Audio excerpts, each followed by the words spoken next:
Hi, Afghanistan, the country the people of, which has been facing civil wars and bloody incidents in the last 4 years. The wars have caused destructions, genocide, mass killing and forced migration to neighboring and further countries. Hazaras, as one of Afghanistan's minor ethnic groups, have faced forced migration both in and out of the country and have been suffering under the previous and the current Afghan government. Amir Abdurrahman, the king of the time, killed 62% of Hazaras. Hazara women and girls were sold as slaves in Kabul and Kandahar markets. Children and infants were slaughtered in front of their mother's eyes, and women and girls were raped in the presence of their families. The captives' ears and noses were cut and were stabbed in their eyes by hot metals. Killing children was fun and their hobby. In 1979, Afghanistan's government of the time first imprisoned, then killed and mass buried 3,000 to 10,000 of Chandawul Hazaras. In 1971, the so-called Nazar group and the Rabbani government started a mass massacre by attacking Afshar, an area in Kabul with Hazara residents. In 1999, Taliban killed 2,000 to 10,000 people, mostly Hazaras, after occupying Mazar Sharif city. In the recent years, Taliban, ISIS and other terrorist groups started targeted attacks on mosques, schools, shrines, wedding parties, official meetings, cultural institutions, enlightenment movement, hospitals, coal mine, landmine cleaners to systematically kill Hazaras in Afghanistan. That has resulted to the deaths of thousands of Hazaras, men and women, young and old, child and infants, and passengers. Moreover, according to the President of European Commission, Hazaras confronted genocide in Afghanistan.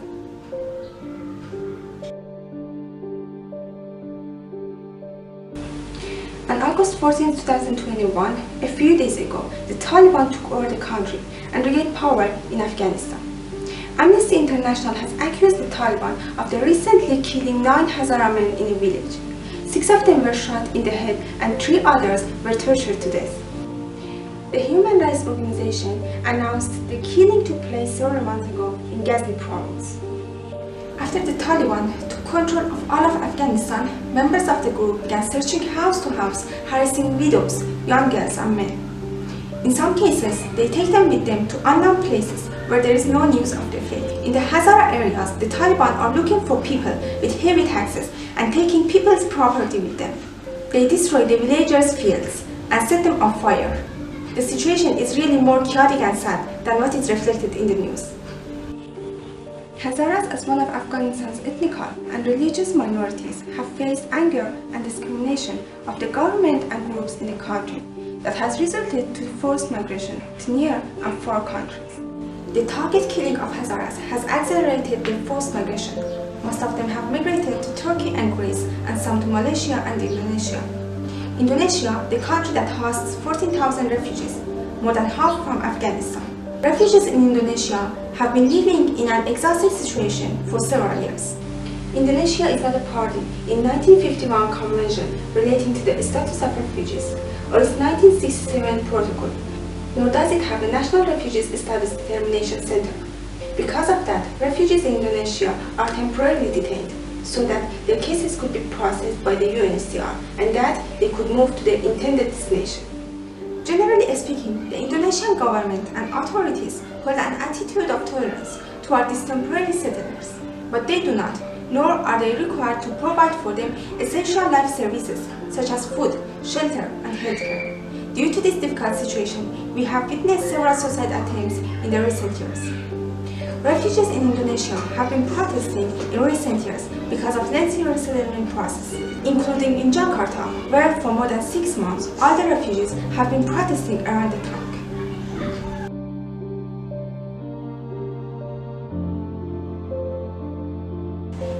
A 9-year-old girl who has spent 7 years as a refugee in Indonesia. She has had all of her childhood memories here and has never seen outside world. My name is Nazanin. I'm 9 years old. It is 7 years we're in Indonesia. I'm a refugee here. I don't know anything about my country, but my father tells for me stories about Afghanistan. I just know in Afghanistan is war. My grandpa and grandma are in Afghanistan. I miss them so much and I'm worried for them. I don't like here because we can't go to school. We live in a small room. Our camp is so small and have a lot of people. If I play, others will say to me, "Why you do that? Be quiet, don't shout, run. In here don't have any snow.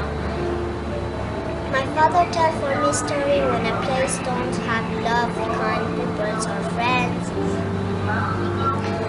There don't come snow. Because of that, no one care about us here. I like to study and I like to be from refuge and a doctor to help everyone. My mother and my father don't work because I and don't let them work. I wish in Afghanistan be peace and I go to Afghanistan with my family. I hope we'll have a very happy family. I don't want to be here. Why I should be? It's not good. Why not in Afghanistan with my friends? Please help us. We go somewhere good. We need your help. Elaha, a teenager who has got so many dreams in her heart, but inaccessibility to education in Indonesia extremely hurts her. Let's hear her words by herself. My name is Elaha. I'm 15 and I'm from Afghanistan. It has been 5 years since I've been a refugee in Indonesia. We had no choice. Taliban and other terrorist groups occupied my homeland a few days ago. They apprehended girls as my age from their family as slaves and workers in schools. Girls are not allowed to be educated in Afghanistan, so we also were forced to flee from Afghanistan because of unfair people oppression and cruelty.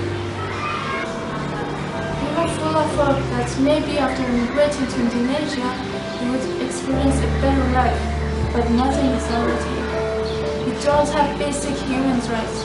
We can't go to schools or universities. Our parents can't work. We don't have freedom.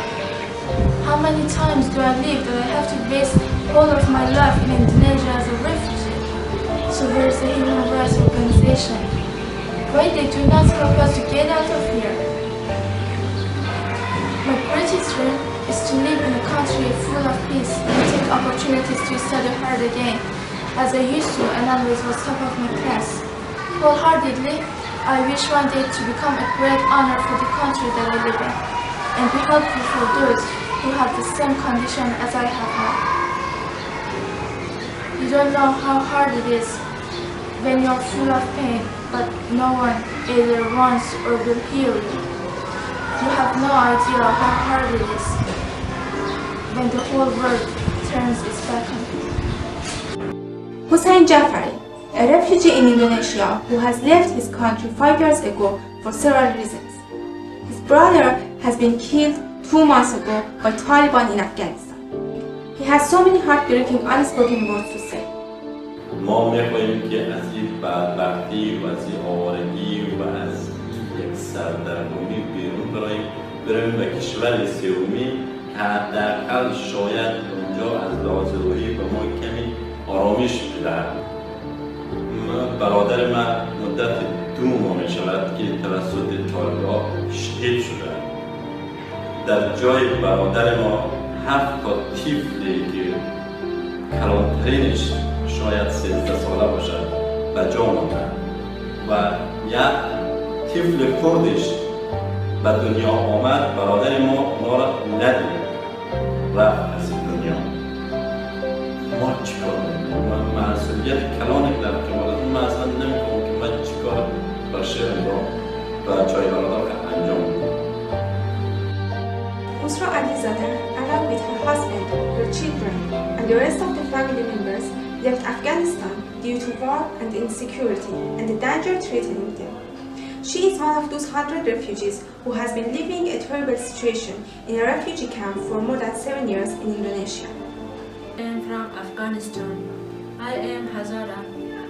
Taliban killed us in our homeland because of our religion and ethnicity. We immigrated to Indonesia to survive and have a bright future. But situation is very bad. Now it is 6 years I am refugee in Indonesia. We are a family of 7 that have been living in a 6 meters rooms for 6 years. We are behaved badly. My children can't go to school. We can't work. We don't have freedom here. Our children grow up without any education. Almost all the people get repression. We demand humanitarian organization to help us. Benazir Ahmadi, one of the thousands of female refugees based in Indonesia for more than 7 years. She has tons of concerns about her children's future in here and the rest of the family members in Afghanistan. Greetings to humanity. Majority of refugees in Indonesia are stuck here for more than 10 years. And sadly, the humanitarian organization and migrant countries are not intended to change these refugees' life.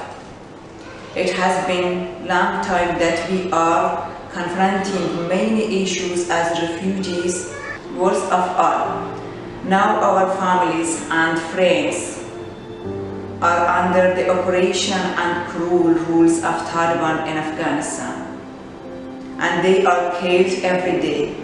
Perhaps we Hazara people are not from earth. I am speechless. I don't know from where shall I talk about Afghanistan, that is Hazara residents are massacred in school and universities, or some others are bombed in wedding parties, or our mothers are shot during giving birth, or I should talk about here, Indonesia, where refugees are extremely exhausted and depressed. They even commit suicide or die cause of being ignored by UNHCR and others. Where are humanitarian people? Why they sat in silence? Shame on all the world. Shame on all the world leaders. On the other hand, some governors reinforce their borders to prevent us to cross those borders. That's why we are imprisoned in the camps without having any kind of basic human rights. Refugees in Indonesia are in a terrible situation and miles away from basic human rights. We don't have freedom. We don't have such right to work, to study. Our youth and our teenagers, without having access to education, were hopeful to get their destination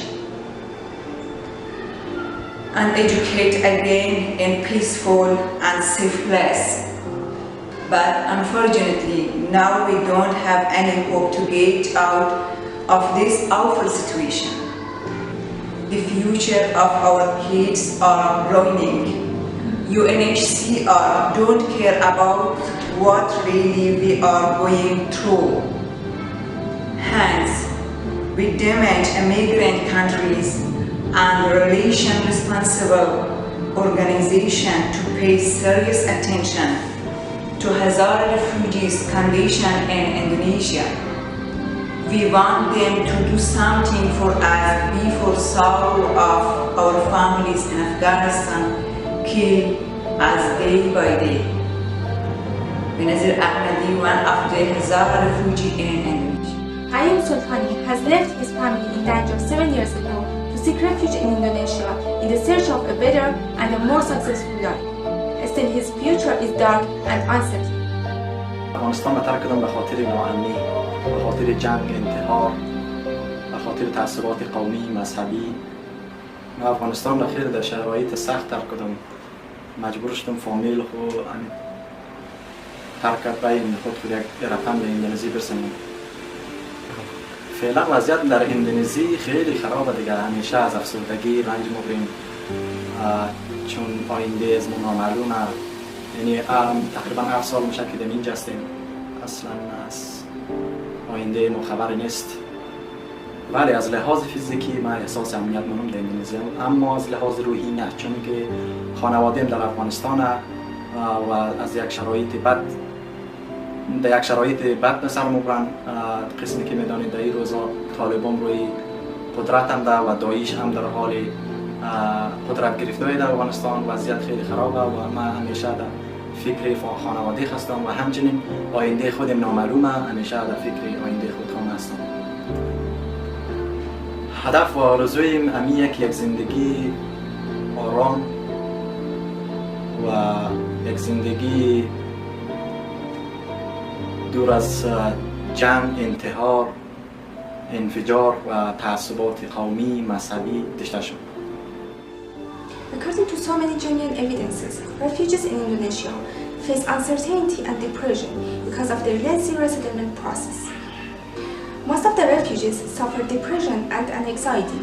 As a result, we have witnessed several suicide attempt cases among the refugees in the recent years. If the resettling countries don't act immediately, we will witness more devastating incidents among the refugees stranded in Indonesia.